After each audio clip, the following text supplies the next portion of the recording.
Assalamualaikum warahmatullahi wabarakatuh. Hai Tribuners, Tabi pun. Jumpa lagi dengan saya Sulistia di rubrik Business to Business untuk hari ini Senin 5 Oktober 2020. Kali ini kita mau berbicara terkait transportasi online nih di situasi yang masih pandemi. Seperti apa pembatasan-pembatasan mungkin yang dilakukan, termasuk apa saja terobosan agar eksistensinya tetap bisa berjalan di situasi yang masih juga belum bisa dibilang normal. Di sini saya sudah menghadirkan narasumber Corporate Affairs Sumbaksel Gojek Indonesia, ada Mas Aji Wihardandi. Halo, selamat siang menjelang sore, Mas Aji. Halo, selamat siang menjelang sore Mbak Sulistia. Selamat siang menjelang sore juga Tribuners. Ya, terima kasih nih sudah hadir di Tribuners, di Tribun Lampung, menyapa Tribuners dimanapun berada, di situasi yang mungkin masih bisa dibilang terjadi pembatasan-pembatasan ya Mas ya? Ya, betul. Boleh kita memperkenalkan diri ke Tribuners semuanya ini Mas? Oke, saya perkenalkan ya. Selamat siang Tribuners, nama saya Aji Wihardandi, saya adalah Head of Corporate Affairs untuk Gojek wilayah Sumatera bagian selatan. Saya membawahi hubungan dengan teman-teman media di seluruh wilayah Sumatera bagian selatan yang meliputi Lampung, Palembang, dan Batam, Kepri. Oke, skupnya luas sekali ya. Besar. Tapi ini kita berbicara skup Lampung khususnya di Bandar Lampung sendiri Mas ya. Siap. Kalau kita berbicara terkait transportasi online di situasi new normal nih Mas. Sebelum kita bicara terkait itu mungkin kalau kita melihat di Bandar Lampung sendiri, mitra dari Gojek sendiri perkembangannya dari waktu ke waktu seperti apa? Boleh dijelaskan Mas? Ya, Bandar Lampung itu di salah satu kota utama di wilayah Sumatera bagian selatan untuk wilayah operasi Gojek. Jadi dari 3 kota ya, Lampung itu salah satu yang utama. Nah, di provinsi Lampung sendiri itu tidak hanya di kota Bandar Lampung, tapi juga di kota Metro dan Kabupaten Pringsewu termasuk di dalamnya. Gitu. Jadi wilayah cakupannya cukup luas gitu. Makanya di provinsi ini kami memiliki jumlah mitra itu cukup besar, ribuan mitra di situ. Sekitar berapa kira-kira Mas sampai saat ini? Angka persisnya mungkin tidak ini Mbak ya, saya tidak bisa share-nya, tapi kira-kira sebesar wilayah yang melingkupi 3 wilayah tersebut sih Mbak. Gitu. Saya ngeliat juga kayaknya di daerah perbatasan Bandar Lampung dan Lampung Selatan juga udah mulai masuk daerah Natar. Ya, perbatasan. Kami berupaya untuk terus memperbaiki layanan, meningkatkan layanan gitu berdasarkan masukan-masukan, karena di masa pandemi seperti ini sebetulnya kan orang kan diharapkan untuk membatasi diri mobilitasnya gitu kan. Jadi artinya seiring dengan hal tersebut gitu kan, permintaan itu juga mungkin jadi semakin meningkat karena di saat mobilitas orang berkurang gitu kan, itu digantikan dengan mobilitas barang, belanjaan, makanan dan lain-lain seperti itu. Jadi dalam hal ini kami itu terus berupaya untuk beradaptasi lebih jauh. Oke, berarti bisa dibilang untuk permintaan GoFood meningkat mungkin ya dibandingkan Gojeknya sendiri, dibandingkan GoCar atau GoRide-nya gitu? Yang jadi utama gitu. Fenomenanya ada memang seperti itu, karena memang kami berupaya untuk bisa membuat orang itu kan sebenarnya layanan Gojek itu nomor 1 adalah mengatasi friksi, mengatasi berbagai kesulitan yang dihadapi masyarakat sehari-hari.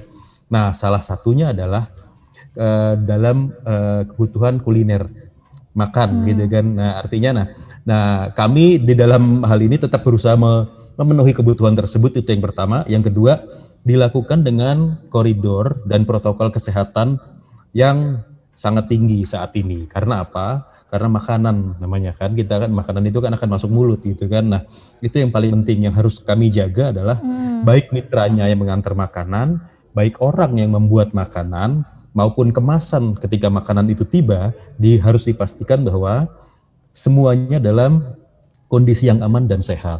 Seperti itu Mbak Sulistia. Nah, itu tadi mau saya kaitkan dengan hal itu, berarti upaya Gojek nih dalam menghadapi tantangan agar tetap menjadi andalan masyarakat di situasi pandemi ini gitu kan. Mungkin bisa secara realnya seperti apa gitu, Mas Aji? Oke, terima kasih. Jadi masa pandemi ini kan membuat semua bisnis ini kan harus berpikir kreatif, Mbak ya. Iya, gitu kan, betul kan, termasuk Gojek.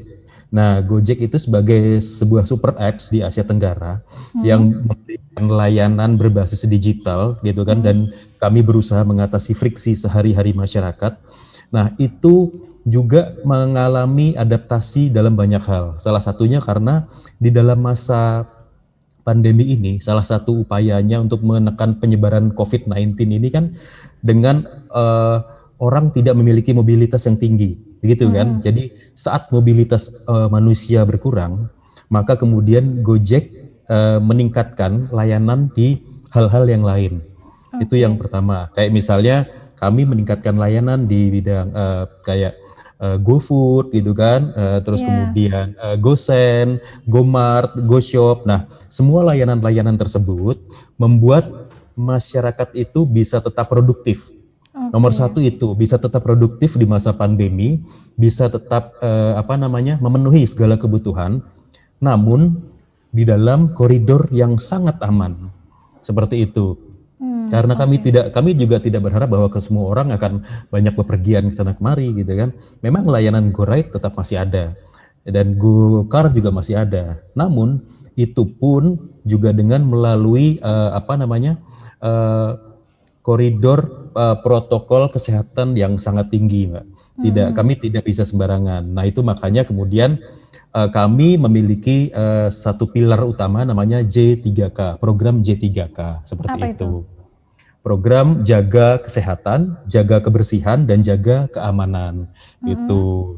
Nah, kalau untuk mitra di lapangan, ya, yang pasti mitra itu wajib melaporkan ke posko J3K. Kalau di Lampung itu ada satu posko J3K di kantor Gojek, Mbak. Gitu. Kalau dia tidak lapor, dia tidak bisa narik. Otomatis akunnya dimatikan. Gitu. Wajib. Jadi kami memang serius dalam hal ini. Jadi melapor ini maksudnya dalam hal apanya? Nah, jadi begitu melapor seminggu sekali itu gini. Jadi begitu mitra datang, itu nanti pertama dicek suhu. Nah, harus di bawah 37,5, ya kan? Itu yang pasti, yang nomor satu. Yang kedua adalah untuk mengambil perlengkapan kesehatan seperti masker, hand sanitizer, dan lain-lain. Nah, yang ketiga adalah menjalani desinfeksi kendaraan mereka. Jadi nanti kalau sudah menjalani pemeriksaan di posko itu, nanti ada keterangannya di dalam aplikasi Gojek bahwa kalau kita pesen makanan lewat dia atau nanti ada keterangan bahwa driver yang mengambil order ini sudah melalui pemeriksaan suhu tubuh dan sudah melalui proses desinfeksi yang semestinya. Jadi kami berupaya agar konsumen itu merasa tenang, merasa aman dan merasa nyaman ketika menggunakan layanan Gojek di masa pandemi ini. Salah satunya yaitu tadi memastikan bahwa mitra kami itu berada dalam kondisi yang sehat, bersih, dan aman. Seperti itu, Mbak. Jadi kita benar-benar menjaga mitra ini ya, agar dalam menjalankan tugasnya itu bisa tetap kondisinya prima dan tidak membawa sesuatu yang kurang baik mungkin bagi pelanggannya gitu ya. Mbak. Kalau untuk di Bandar Lampung sendiri ada tidak program khusus yang disiapkan, misal untuk GoRide atau GoCar-nya gitu?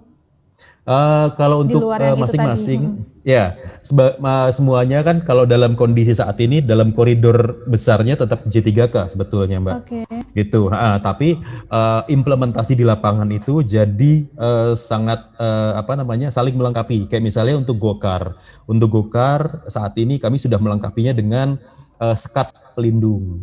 Jadi antara penumpang dengan mitra driver kami itu sudah ada sekat plastik di mana kemudian ada membuat jarak keduanya itu aman. Jadi tidak akan ada apa namanya nafas dan lain-lain yang akan bisa melompati plastik itu gitu kan. Nah, terus di satu sisi juga sepanjang melaksanakan pekerjaan mereka, setiap mitra itu wajib yang namanya pakai masker, wajib membersihkan tangannya dengan hand sanitizer, ya kan. Nah, termasuk juga menjaga kebersihan badan mereka. Itu menjadi sesuatu yang wajib. Nah, kalau yang ekosistem Gojek yang secara lebih luas untuk memberikan layanan yang aman, kami juga melibatkan semua merchant GoFood di Bandar Lampung dan semua layanan Gojek di Lampung. Kayak misalnya merchant GoFood itu wajib pakai masker saat dia memasak. Gitu. Terus karyawannya juga wajib diperiksa suhunya. Terus kemudian saat dia membungkus makanan wajib dikasih selotip yang ekstra agar aman, ya kan. Nah, kemudian pada saat mengantar itu tidak boleh saling bersentuhan dengan konsumen. Pertama agar apa? Agar memastikan bahwa konsumen itu tidak merasa aman dan tenang itu tadi, Mbak. Gitu. Nah, terus gimana dengan pembayarannya? Nah, pembayarannya dengan itu GoPay atau Pay Later yang pasti. Jadi kan tidak ada pembayaran cash. Betul, tidak ada cash karena kan kita tidak tahu kan uang itu aman atau tidak gitu kan. Makanya cashless itu jadi sesuatu yang sangat dianjurkan di saat ini. Gitu, Mbak. Bicara makanan tadi, mitra yang mengolah makanan, terkait digitalisasi UMKM sendiri, sebenarnya untuk mitra kita, mitra GoFood di Lampung khususnya sudah ada berapa sih, Mas? Mitra GoFood itu di Lampung itu yang aktif itu sekitar 5.000, Mbak ya. 5.000. Gitu. Angkanya terus naik signifikan dari tahun ke tahun. Jadi gini, itu yang aktif saat ini, dan kemudian kami terus melihat angka ini meningkat karena apa? Karena di masa pandemi ini ternyata minat orang untuk kemudian berbisnis makanan dan lain-lain itu juga terus meningkat. Gitu loh. Dan di satu sisi melihat animo ini, maka kami berupaya agar UMKM ini bisa melakukan bisnis mereka tetap berlanjut dengan aman gitu loh. Karena apa? Karena ya saat ini seperti kita tahu ya, bisnis itu banyak yang terdampak, Mbak. Makanya ketika salah satu yang memudahkan adalah ketika UMKM ini bisa tetap berdenyut gitu kan, memastikan bahwa masyarakat ini tetap bisa mendapat penghasilan dengan bisnis mereka yang secara mandiri. Nah, tugas kami sebagai aplikator digital adalah memberikan memberikan kemudahan, yaitu dengan cara mendaftarkan mereka, membuka pasar mereka melalui pintu digital. Karena saat ini kan seperti kita tahu, orang tidak mungkin berjualan langsung offline di pasar ini itu dan lain-lain gitu kan. Nah, itu malah mengancam kesehatan mereka. Yang paling aman adalah berjualan via digital. Makanya kami berupaya membantu UMKM baru ini agar bisa memasuki pasar seperti itu, Mbak. Oke. Sejauh ini ada kendala berarti gitu nggak, Mas, dalam situasi penyesuaian di new normal ini?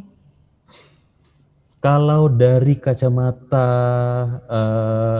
digitalisasi UMKM, kalau dari kacamata digitalisasi UMKM ya, itu kendala yang paling umum adalah mungkin biasanya tuh kayak pengetahuan orang terhadap dunia digital yang belum merata. Nah, kami berupaya untuk memberikan pendampingan, ya kan, memberikan pelatihan, memberikan pengetahuan baik pelaku, terutama ya buat pelaku bisnis UMKM yang baru, gitu. Karena hal ini kan memang ya itu tadi seperti Mbak Sulistia bilang gitu kan, butuh proses, butuh waktu gitu kan, menuju ke sesuatu yang baru gitu kan di digital ini. Nah, kami berupaya untuk menjembatani itu. Harapannya adalah agar orang tuh bisa tetap menggeliat secara ekonomi kendati di masa sulit sekalipun seperti sekarang. Oke. Bicara terkait inovasi yang kita lakukan gitu kan, di luar menggenjot, ibaratnya sekarang orang lagi banyak GoFood gitu kan dipesan. Tapi untuk layanan tertentu, apakah ada yang sementara tidak kita aktifkan gitu, misal kayak Go Massage gitu? Ya untuk beberapa layanan yang memang apa namanya sebenarnya lebih pada karena pasarnya memang sudah sangat kecil gitu kan. Kami memang sudah menutup beberapa layanan Go Live di berbagai wilayah di Indonesia, tidak hanya di Sumatera bagian selatan, karena memang pandemi ini memberikan dampak secara langsung, terutama untuk yang Go Live gitu kan. Karena Go Live itu kan layanannya kan menyentuh gitu kan ya. Betul, directly menyentuh yang betul. Nah, yang kedua adalah kalau yang Go Massage, yang kedua kan kalau orang bersih-bersih gitu kan, kita pasti agak khawatir menerima orang asing dari luar gitu kan untuk membersihkan rumah kita gitu kan. Nah, makanya terkait itu, makanya kemudian pandemi ini kemudian permintaan yang terus menurun dan lain-lain, maka yaitu dengan berat hati pilihannya adalah ini menutup beberapa layanan Go Live itu, Mbak. Iya, jadi ada pembatasan di lain sisi kita melakukan peningkatan di bidang tertentunya gitu Mas ya. Betul, ya. Kalau kita bicara inovasi ke depan nih Mas, dari Gojek sendiri mengingat potensi jasa transportasi umum ini kan besar gitu. Betul. Saat ini sih kami terus berinovasi di dalam berbagai sisi ya. Kayak misalnya saat ini yang sudah ditambah adalah GoSend. GoSend itu sekarang sudah bisa melayani pengiriman tidak hanya dalam kota, tapi juga antar kota gitu kan. Nah, harapannya untuk beberapa wilayah lain gitu kan, seperti di Sumatera gitu, harapannya juga akan bisa memberikan layanan-layanan serupa di masa mendatang gitu kan. Karena apa? Karena dengan menyediakan layanan seperti itu, ada kemungkinan bahwa UMKM yang bertumbuh ini akan menggunakan jasa pengiriman tersebut. Jika kemudian kami bisa mengintegrasikan UMKM itu dengan jasa pengiriman tersebut, maka pasar yang bisa diraih oleh UMKM ini akan semakin luas. Karena dia tidak hanya melayani pembeli di dalam kota, tapi juga di luar kota dan bahkan seluruh Indonesia gitu kan. Nah, lebih itu luas yang harapannya. Pasarnya kan? Betul Mbak, harapannya bisa seperti itu gitu kan. Harapannya kan bisa membantu orang-orang ini membuka pasar seluas mungkin, semaksimal mungkin. Seperti itu Mbak. Terkait pesan mungkin yang ingin kita sampaikan kepada mitra terutama yang memang bekerja di lapangan, yang menjadi pengemudi baik itu kendaraan bermotor maupun yang mobil gitu. Harapannya teman-teman mitra driver di lapangan tetaplah semangat di dalam kondisi sesulit apapun ya, karena pasti ada jalan. Semangat pasti ada jalan itu bisa kita terapkan dimanapun. Yang kedua adalah jangan pernah abai terhadap protokol kesehatan. Rajin-rajinlah membersihkan diri ya kan, jagalah kebersihan, kesehatan dan keamanan diri. Dan yang pasti adalah pastikan bahwa yang kita lakukan ini memang aman buat diri kita sendiri dan juga buat konsumen. Demikian sih dari saya, Mbak. Termasuk tidak lupa untuk terus mengikuti protokol kesehatan, termasuk pengecekan di kantor Gojek yang sudah ditentukan tadi ya. Betul ya. Itu ya. Otomatis dia bisa off ketika memang tidak melakukan pengecekan kesehatan di waktu yang ditentukan gitu Mas. Ya. Betul, Mbak. Jadi otomatis akan mati dia akunnya. Gitu. Jadi kami memang memaksa semua mitra agar bisa mengikuti ini agar teman-teman mitra di lapangan itu juga merasa aman dan sehat gitu loh dalam melaksanakan tugasnya. Demi yang kedua bersama. Betul. Yang kedua juga konsumen itu juga merasa aman ketika dan nyaman ketika menggunakan layanan Gojek. Demikian sih Pak sebetulnya. Semisal kalau di mobil kan pembatasannya tadi jelas bisa dibatasi. Kalau di kendaraan bermotor sendiri seperti apa? Kalau di kendaraan bermotor kesehatan sendiri tadi ya. Ya, kalau di dalam kendaraan bermotor kalau roda 2 yang saat ini kita bisa lakukan adalah yaitu dengan memberikan sarung tangan gitu kan, masker itu wajib gitu kan. Ya, terus kemudian kami menyarankan kalau memang konsumen itu secara reguler menggunakan kendaraan bermotor roda 2 disarankan untuk membawa helm sendiri, itu jauh lebih aman gitu. Untuk konsumennya ya. Betul, jika Mm-mm. memang setiap hari dia harus menggunakan layanan GoRide, tapi kemudian dia ini apa namanya, dan dia malas untuk nyetir mobil kemana-mana, saya Iya, sarankan bawa helm lah Mbak, karena banyak orang yang males nyetir mobil gitu loh, iya. lebih kemana-mana prefer naik motor gitu kan, jadi ya itu bagus bawa helm sendiri dan jangan lupa masker juga gitu kan, karena apa?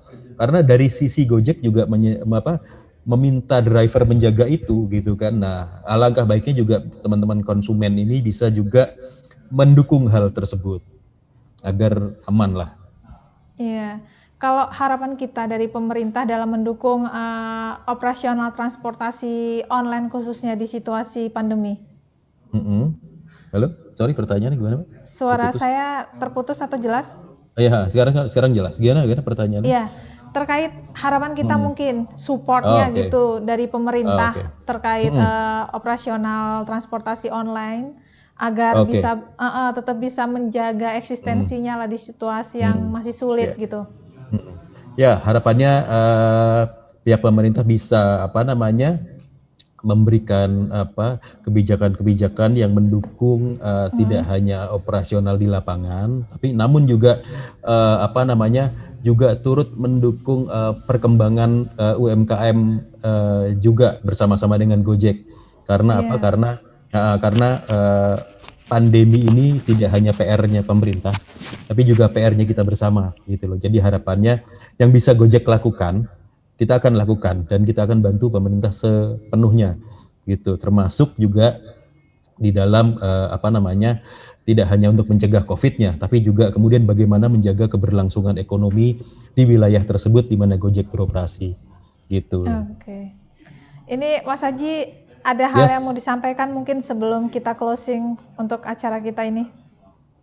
Um, Acara ini menarik sekali Mbak ya, apa namanya semoga apa namanya sukses terus dan penontonnya juga terus meningkat dan Amin. kemudian juga dan apa namanya angle-angle yang dibahas juga semakin unik, semakin istimewa juga dan bisa memberikan horizon baru buat para pemirsanya, buat para tribuners dimanapun ada yang berada.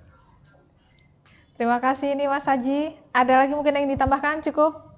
Terima kasih Mbak. Iya, terima kasih nih waktunya Saya. sudah bergabung dan bincang-bincang terkait transportasi online khususnya dengan Tribun Lampung. Mudah-mudahan lain waktu kita bisa berjumpa lagi nih Mas Haji. Yes, amin, tentu Iya, saja. iya, Saya dengan Assalamualaikum. senang hati. Waalaikumsalam. Iya, ya Tribun Lampung, usai sudah jumpa kita di Business to Business kali ini berbicara terkait seperti apa sih bisnis transportasi online di situasi new normal. Mudah-mudahan bisa menjadi evaluasi bersama bahwa di situasi pandemi kita tetap bisa melakukan aktivitas sebagaimana normalnya, namun dengan tetap menerapkan protokol kesehatan.